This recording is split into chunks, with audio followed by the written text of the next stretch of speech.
reka nongere mbifurize ibe byiza nizere ko mumeze neza aho muri hagiye atandukanye abakunzi b'Ishoti TV abakunzi ba Mwarimu Tistash ndabemera sana muri abantu bagaciro kuri nge muri iyi minsi rero turi muri izi scandal haba ku ruhande rwa equipe ya APR FC ndetse na equipe ya Rayon Sports bikomeje kugorana cyane ibyemezo bifatwa n'ama equipe ibyemezo bifatwa n'abasifuzi ibyemezo bifatwa n'izi institutions zishinzwe uyu mupira baferwa fanwa na Premier League Minister ibyo bintu byose niyo mpamvu ushaka izo nyubako zigera muri 3 tuza kuza kuzigarukaho muri kino kiganiro gito cyane tugiye gukora cy'iminota mike cyane ariko ni breaking ndabakunda cyane rero batarakana subscription mukande kuri iyo buto kugira ngo bigende neza tujye dukomeza tugenda nyine muri ibi biganiro ndetse n'andi makuru mashya azajya aboneka nzagenda nyabahereza cyane pe so hangandi ni kuri hoteli runaka nivuga yaratwishyuye twese twakonsomye ibintu byayo nari naje gukora ikiganiro kuwo bita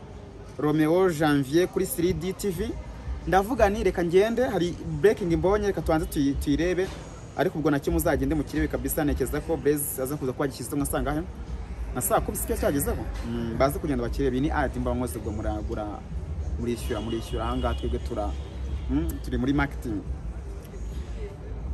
yo reka dutangire rero ni mugoroba twaganiriye kuri equipe ya Rayon Sports bitewe n'imyigaragambyo y'abafana ariko se byagenze bite ibyo ngibyo twabivuze biri mu kiganiro cyatambutse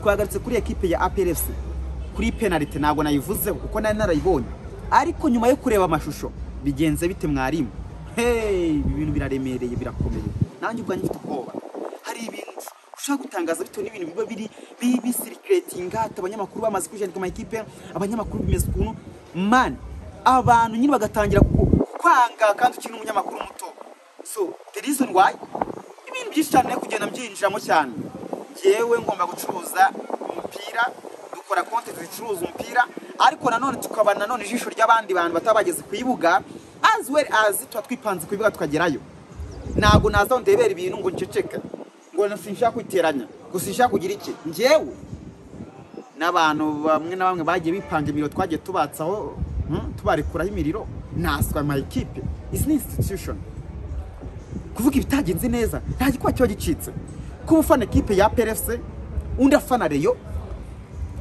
nivuga ibintu ukumva nibiri gufavorizinga nyine iyo equipe yawe uko ushaka kubyakira se kuri kubyakira urandakarira wandike na comment mbi ariko se nicyo kintu cy'ingenzi cyangwa ingenzi nukumva byibuze ukaza ukambwira ati mwarimu ahantu bivuze gutyo n'ibiki n'ibyo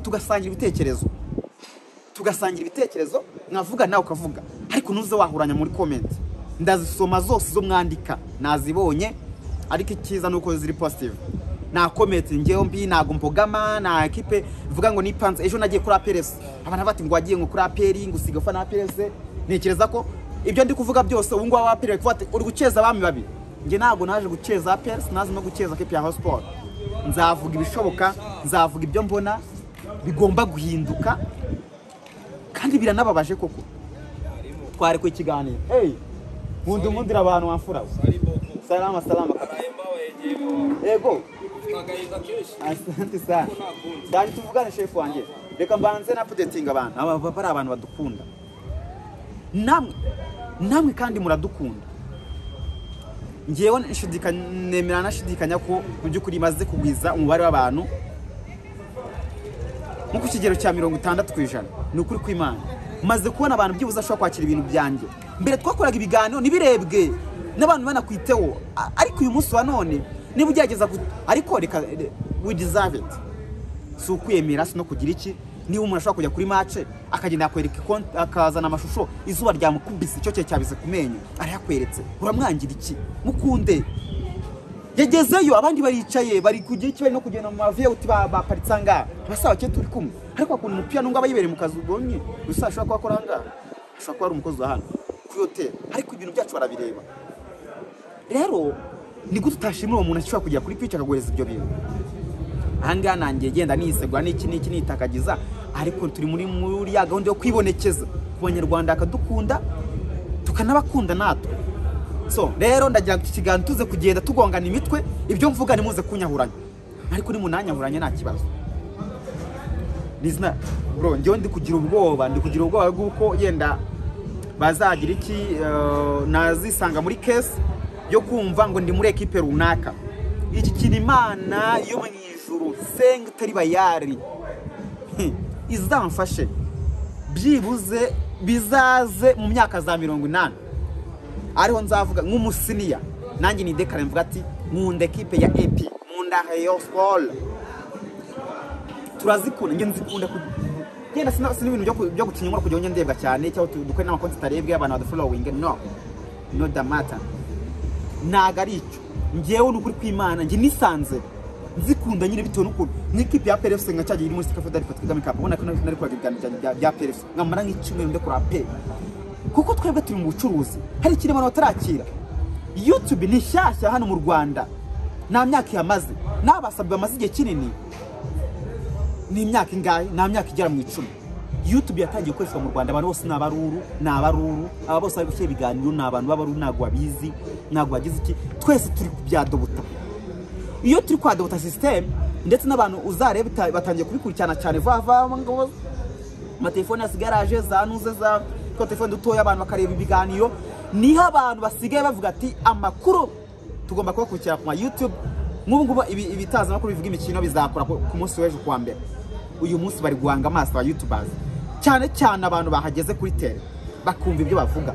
Niyo mpamvu tutagomba kuroga abanyarwanda, niyo mpamvu tugomba kuvugisha ukuri tukavuga ko tubyumva nuko twabibonye n'abandi bakajajinga abafana barajajinga.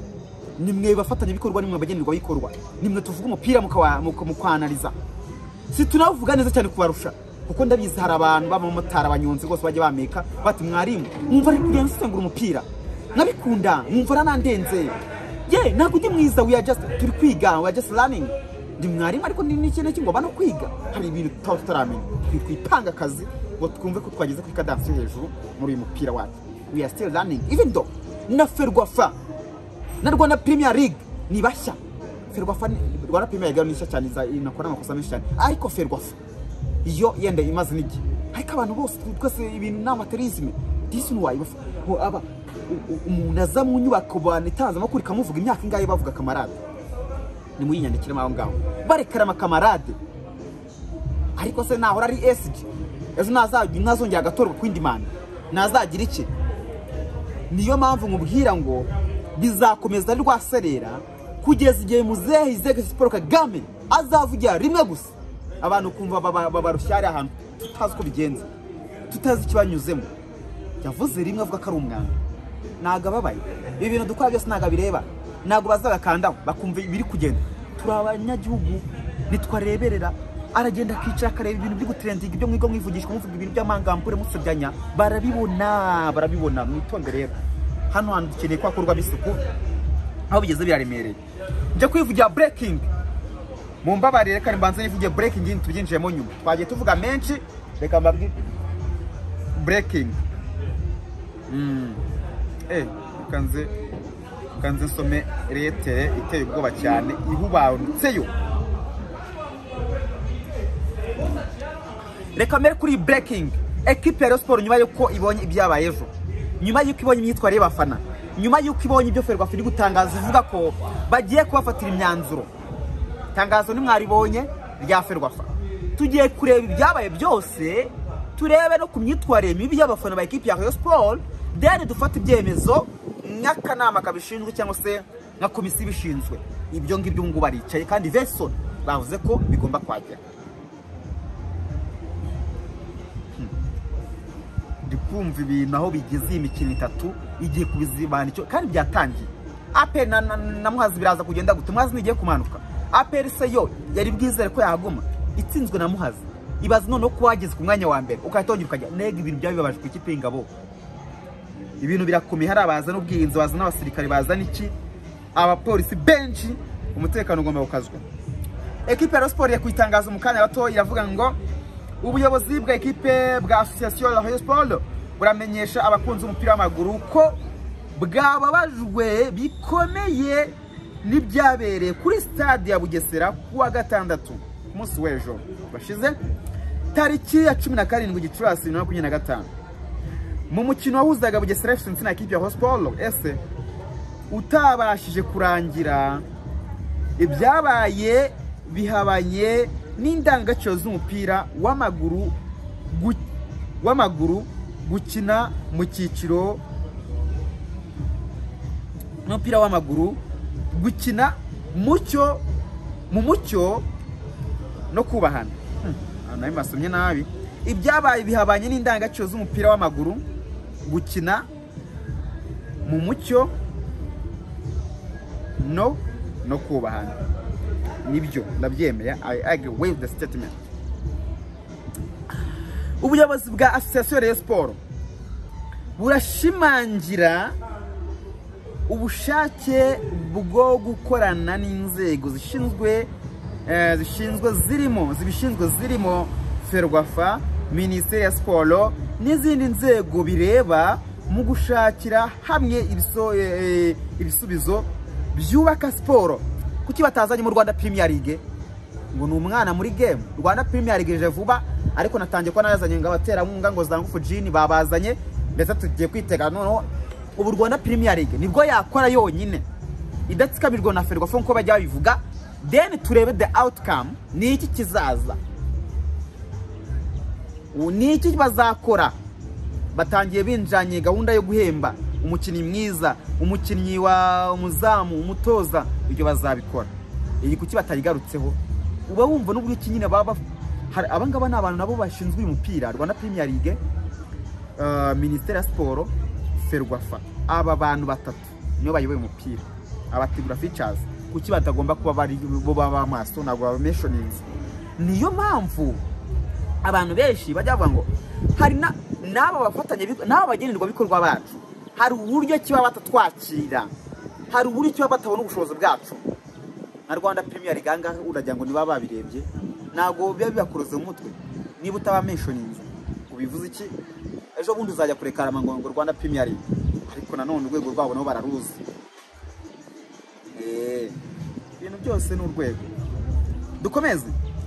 Turasaba ko hafatwa ingamba zihamye,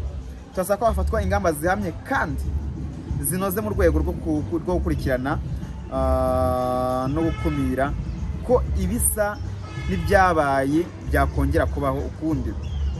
Turakomeza gutanga umusanzu mu kubaka umupira w'amaguru uzira amakemwa, uzira icyasha, ushingiye ku mucyo, ubufatanye n'iterambere rirambye. Ubuyobozi bwa Association Rayon Sport bagariwe nande?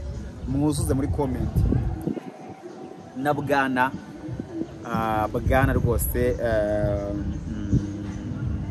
Paul Muvunyi, umwe mu bagabo bakomeye cyane, ngiye nyamvuga ko baremereye, umwe mu bagabo bacisha make, ariko abariyobo barababaye pe. Tadeyo perezida, ejo ibintu abafana bamukoreye, ejo ibintu mwamukoreye, mwamuteshinga agaciro, murazi ko ibyemezo bizafatwa. Equipe Rayon Sport kuzajya irakina uriya mukino basubukwe Ferwafa igiye gufata ibyemezo, ariko ngiye uko mbibona Reyo baraza kwemerera ikiri iminota isigaye. Ibitego byo kubisiba never ntibazajya basaba ibitego. Icyo cyo mukibagirwe, ntago bishoboka. Birabi ibitego bibiri bakomeza. Muri tayari yo kwishyura ibitego bibiri. Remontada murayikubita ari Bugesera. Ndaba ndiyo. Imana ishimwe ndaba ndiyo. Ubwo rero nubwo nza kuza kuba ndiyo, ndaba mbikurikirana neza cyane, ariko nibizakuraho ku byemezo bari bufate ko abafana bashobora kuhafatira ibihano, kuko nabwo kutemera imyanzuro y'ibiri kubera ku kibuga, kutemera ibiri kubera ku kibuga nibivuze kwinaga mu kibuga, nibivuze kugira ibyo utera mu kibuga, nibivuze create disturbance ara ku pitch, ntago bibaho. Ahanga bafatirwa ibyemezo, bashobora guhanwa n'imikino inga bataza ku kibuga, cyangwa agatanga amafaranga runaka, hipika natanga cyangwa fan club bakitanya agatanga amafaranga.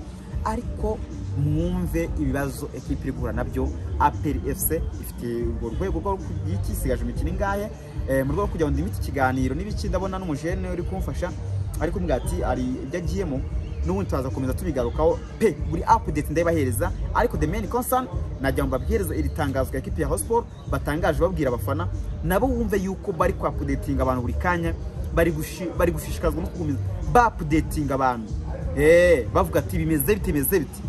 igisohoka cyose nitereka mbabwira mwarimu T-Stash, mwarimu imikino, mukomeze munkurikirane ku mbuga nkoranyambaga mwarimu T-Stash, ku Short TV, kuri TikTok, kuri page ya Facebook, hose ndi kugenda nshyira amaposte buri kanya nkunda umwundire abantu.